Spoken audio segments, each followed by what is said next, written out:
होशियारपुर गांव में अमोली नाम की एक औरत अपनी बेटी पायल के साथ रहती है। पायल बहुत ही सुंदर लड़की है। उसे जो एक बार देख ले वह उसे भूल नहीं पाता। पर पायल की एक कमजोरी है कि इसे टूथ ब्रश करना अच्छा नहीं लगता, इसलिए इसके दांत हमेशा पीले रहते हैं और इसके मुंह से बहुत बदबू आती है, जिससे लोग इसे पसंद भी नहीं करते। वह उसके दांत देखकर उससे दूरी बना लेते हैं। बेटी पायल, बाजार से जरा जाकर यह सामान ले आ, आज सब्जियां खत्म हो गई हैं। जा बेटी, जल्दी ले आ, वरना फिर सब्जियां खत्म हो जाती हैं। पायल एक थैला और पैसे लेकर बाजार की तरफ चल देती है। जब वह सब्जियां खरीदने लगती है तो आसपास भी कुछ ग्राहक सब्जियां खरीद रहे होते हैं। तभी पायल दुकानदार से कहती है, अरे भैया, यह भिंडी कैसी दी है?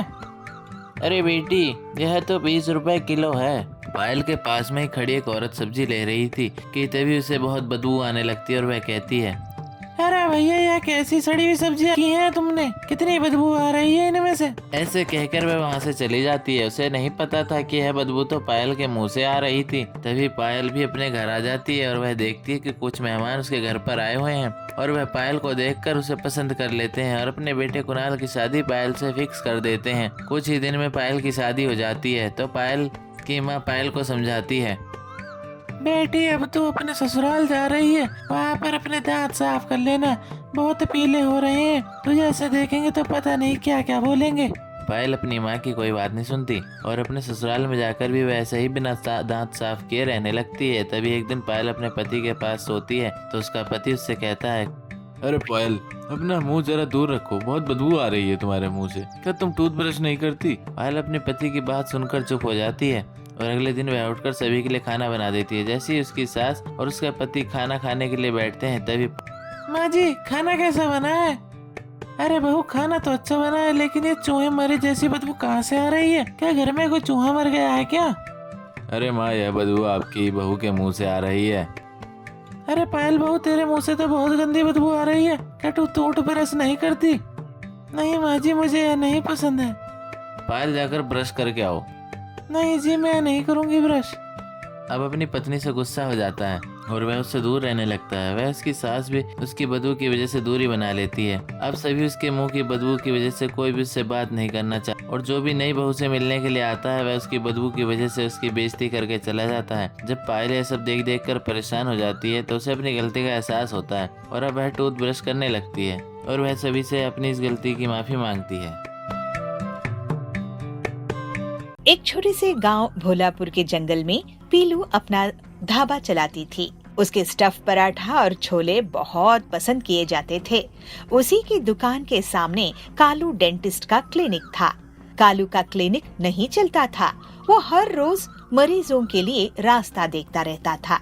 एक दिन वो पीलू के ढाबे में खाने गया। वाह पीलू, तुम्हारे पराठे कितने स्वादिष्ट है। इतने अच्छा खाना खा के यहाँ के लोग का दांत नहीं खराब होता है। तो पीलू कहती है, आपके क्लिनिक में कोई नहीं आता है क्या डॉक्टर साहब, दांत ठीक करने के लिए? तो कालू कहता है, नहीं, मेरा क्लिनिक अच्छा नहीं चल रहा है। मेरी दिमाग में एक आइडिया है, अगर तुम मेरा साथ दे सको तो तुम्हारा भी फायदा होगा और मेरा भी। तो पीलू कहती है, क्या आइडिया है जिससे मेरा भी फायदा होगा? तो कालू कहता है, देखो, तुम अपनी दुकान में कुछ ग्राहकों को कंकर पत्थर के मिलावटी आटे का पराठा देना, जिससे उनके दांतों में दर्द होगा। वो मेरे पास इलाज करवाने के लिए आएंगे, उनकी फीस से तुम्हें कुछ हिस्सा दे दिया करूँगा। तो पीलू कहती है, अच्छा ठीक है, अगर मुझे मुनाफा होगा तो मैं ऐसा कर दूंगी। फिर पीलू अगले ही दिन से कुछ ग्राहकों के लिए अलग से मिलावटी आटा लगाने लगी। जब ग्राहक उसका मिट्टी पत्थर का मिलावटी आटा खाते थे तो उनके दांतों में दर्द हो जाता था। ओह, ये क्या, मेरा दांतों में दर्द हो रहा है। तो पीलू कहती है, अरे हरिया काका, ये उम्र में ऐसा ही होता है, आपको मैं सामने वाले डेंटिस्ट डॉक्टर कालू जी के पास ले चलती हूँ। फिर पीलू हरिया को कालू के पास लेकर जाती है। डॉक्टर साहब, हरिया काका का अच्छे से इलाज कराइएगा। तो कालू कहता है, बिल्कुल पीलू, इनकी फिक्र मत करो, मैं इंटरनेशनल डिग्री वाला डॉक्टर हूँ। शाम तक पीलू बहुत से मरीजों को कालू के पास भेज देती है। रात में कालू आकर उसे उसका मुनाफे का हिस्सा दे देता है। ये लो पीलू, आज का तुम्हारा हिस्सा, तुमने बहुत अच्छा काम करी हो।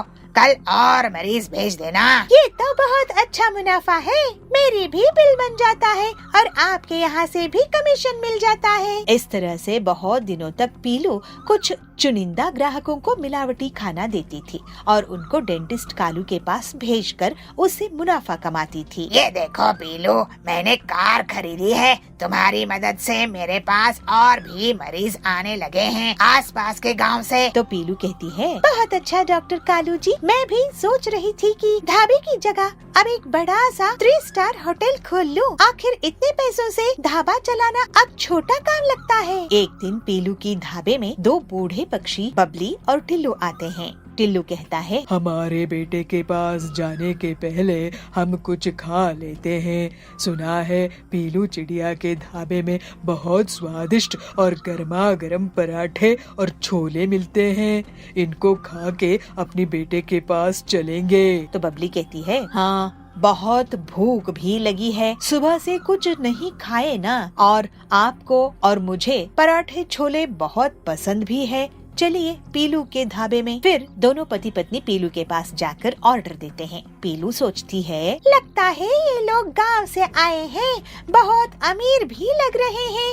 ये आंटी जी तो बहुत सारे गहने भी पहन कर रखी है। इन्हें मैं मिलावटी पराठा खिला देती हूँ। इनके दांतों में तकलीफ होगी तो इन्हें कालू डॉक्टर के पास ले जाऊंगी, मोटा कमीशन मिलेगा। ऐसा सोचकर पीलू उन्हें मिलावटी खाना दे देती है। मेरी दांत। तो टिल्लू कहता है, बहुत दर्द हो रहा है। चलिए मैं एक बहुत बड़े दांत के डॉक्टर के पास आपको लेकर जाती हूँ। पीलू उन्हें कालू के पास लेकर जाती है। कालू उन्हें देखकर चौंक जाता है। अरे ये तो माँ पिताजी है, इन्हें क्या हुआ? तो पीलू कहती है, कालू जी ये आपके माँ पिताजी है, मुझे क्या पता था, मैंने तो उन्हें खाना खिलाई हूँ। तो कालू कहता है, हे भगवान, ये मेरे ही पापों की सजा है, मुझे माफ कर दीजिए माँ पिताजी, मैं लालच में अंधा हो गया था। पीलू कहती है, मुझे भी माफ कीजिएगा, मैंने आप लोगों को धोखा दी हूँ। फिर कालू अपने माता पिता को सब सच सच बता देता है। ये सुनकर बबली और टिल्लू उस पर और पीलू पर बहुत गुस्सा करते हैं। तुम लोग अब 6 महीने तक सभी चिड़िया लोगों को मुफ्त में खाना और इलाज दोगे। तो कालू कहता है, जल्दी पैसे कमाने के लालच में ऐसे हुआ, अब से कभी नहीं होगा। तो पीलू कहती है, जी अंकल जी, मैं भी लालच छोड़ दूंगी। फिर उनके कहने के अनुसार कालू और पीलू सभी लोगों को मुफ्त में खाना और इलाज देते हैं। सभी लोग उनकी इस बात से खुश होते हैं और आगे से कभी भी कालू और पीलू किसी को भी धोखा नहीं देते और अपनी अपनी मेहनत से वो आगे बढ़ने लगे। एक घने जंगल में एक विशाल बरगद का पेड़ था। उस पेड़ पर बहुत सारे तोते रहते थे। वे सभी हमेशा इधर उधर की बातें करते रहते थे। उन्हीं में एक मिट्ठू नाम का तोता भी था। वह बहुत कम बोलता था और शांत रहना पसंद करता था। सब उसकी इस आदत का मजाक उड़ाया करते थे, लेकिन वह कभी भी किसी की बात का बुरा नहीं मानता था। अरे मिट्टू तो गूंगा है।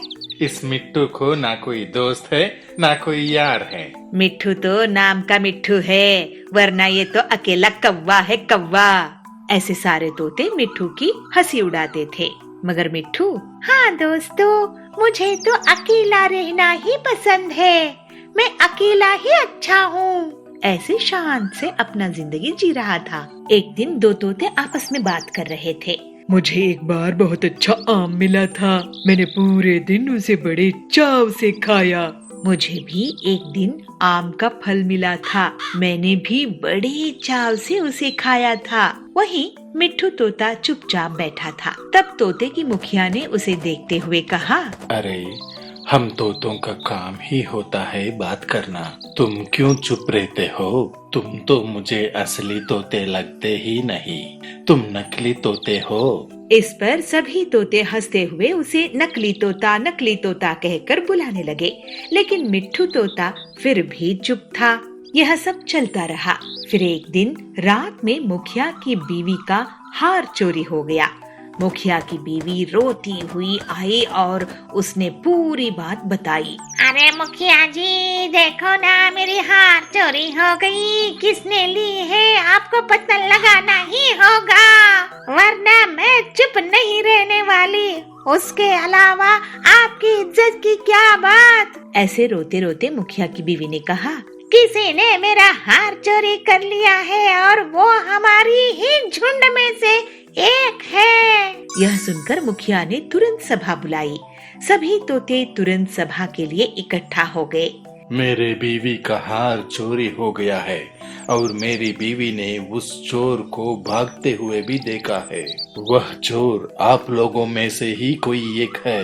यह सुनकर सभी हैरान हो गए। चोर ने अपने मुंह को कपड़े से ढक कर रखा हुआ था, लेकिन उसकी चोंच बाहर दिख रही थी। उसकी चोंच लाल रंग की थी। जब मुखिया ने ऐसे कहा तो पूरे झुंड की निगाह मिट्टू तोते के और हीरू नाम के एक दूसरे तोते पर थी, क्योंकि झुंड में केवल इन्हीं दोनों की चोंच लाल रंग की थी। यह सुनकर सभी मुखिया से चोर का पता लगाने के लिए बोलने लगे। अरे ये दोनों मेरे अपने हैं, मैं कैसे इनसे पूछ सकता हूँ कि तुम चोर हो क्या? इसलिए मुखिया ने एक कौवे से इसका पता लगाने के लिए मदद ली। असली चोर का पता लगाने के लिए कौवे को बुलाया गया। कौवे ने लाल चोंच वाले हीरू और मिट्ठू तोते को सामने बुलाया।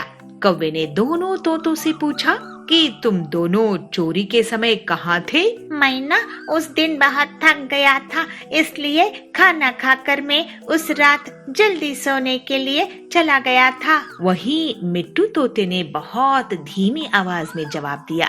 उसने कहा, मैं उस रात सो रहा था। इस बात को सुनकर कौवे ने फिर से पूछा, तुम दोनों अपनी बात साबित करने के लिए क्या कर सकते हो?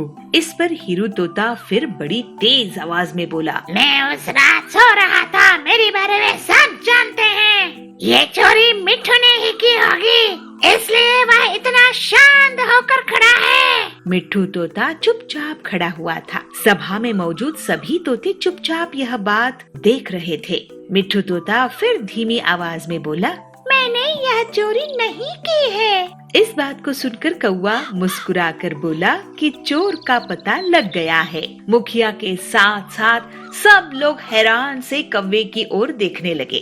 कौवे ने बताया कि चोरी हीरू तोते ने ही की है। आप यह कैसे कह सकते हैं?